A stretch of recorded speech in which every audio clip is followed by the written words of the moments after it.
Саламатсыздар ма балалар? Сіздермен Алматы қаласындағы 33-ші мектеп лицейінің математика пән мұғалімі Рашаева Мейрамкүл Жайғожақызы.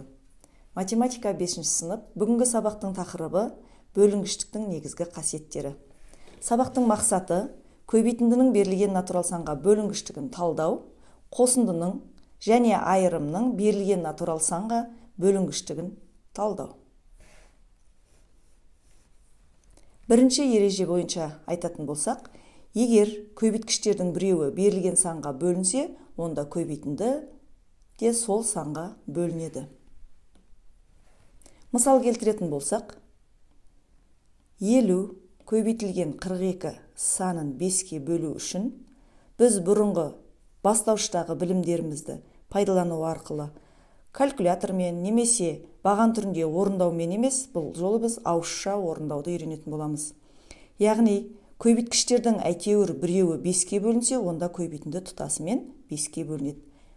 Бұл тапсырманы орындау кезінде 50-ді 5-ке бөліп 42-ге көбейтемін. 50-ді 5-ке ауызша бөлуге болады 10, 10-ды 42-ке көбейткенде 420 шығатыны белгілі. Яғни, бұл есеп өте тиімді тәсіл болып табылады.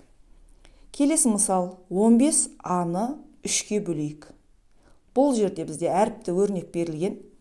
Бұрынғы сабақтарымызда айтқандай, әріп пен санның арасында бізге көзімізге көрінбей көбейту амалы тұрады.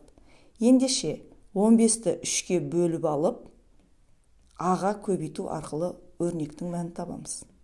15-ті 3-ке бөлсем 5, көбейтілген а.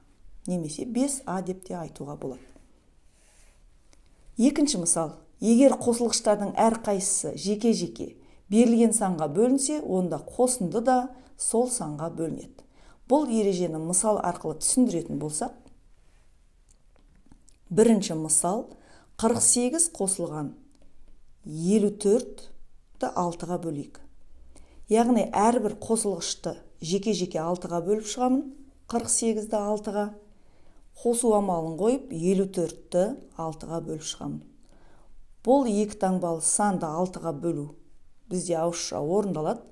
6-8-ім 48, ендеше бірінші амалымда 8 шығады. 6-9-ым 54, ендеше 9 шығады. 8 бен 9-ның қосындысы 17 екені белгілі. Яғни бұл тапсырманы ауызша орындауға болады. Келесі тапсырмамыз 84 қосылған 28-ді 14-ке бөлуіміз керекпіз. Бұрынғыдай бірінші жақшаның ішін орындау арқылы емес, әрқайсысын жеке-жеке 14-ке бөлу арқылы бұл тапсырманы да ауызша орындауға болады. 84-ті 14-ке бөліп алып, одан кейін 28-ді 14-ке бөліп алып, 2 мәнді бір-біріне қосамыз. 84-ті 14-ке бөлсек 6, 28-ді 14-ке бөлсек 2. 6 мен 2-ның қосындысы 8 болатын шығады. Үшінші мысал. Егер азайғышта, азайтқышта берілген санға жеке-жеке бөлінсе, онда айырма да сол санға бөлінеді. Мысалы, 210 алынған 35-ті 7-ге бөлу дегенім, азайғышты да, азайтқышты да жеке-жеке 7-ге бөліп шығамын. Яғни 210 бөлінген 7, азайтылған 35 бөлінген 7. 210-ды 7-ге бөле аламын, себеп 3 7 21, 30 болады. 35-ті 7-ге бөлсем 5 болады, 30-дан 5 аламын, 25 болады. Келесі мысалымыз, енді әріпті өрнектерді орындап көрейік. 27x азайтылған 9y-ті 3-ке бөлеміз.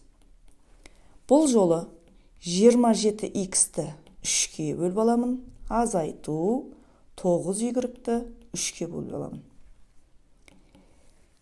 27-ні 3-ке бөліп x-қа көбейтуге болады. Сол сияқты мына жерде қосу емес, азайту бізде. 9-ды 3-ке бөліп алып, y-қа көбейтуге болады. 27-ні 3-ке бөлемін 9x, азайтылған 9-ды 3-ке бөлемін 3y. 9x алынған 3y біздің әріпті өрнегіміздің жауабы болып табылады. Сабаққа қатысқандарыңызға көп рахмет.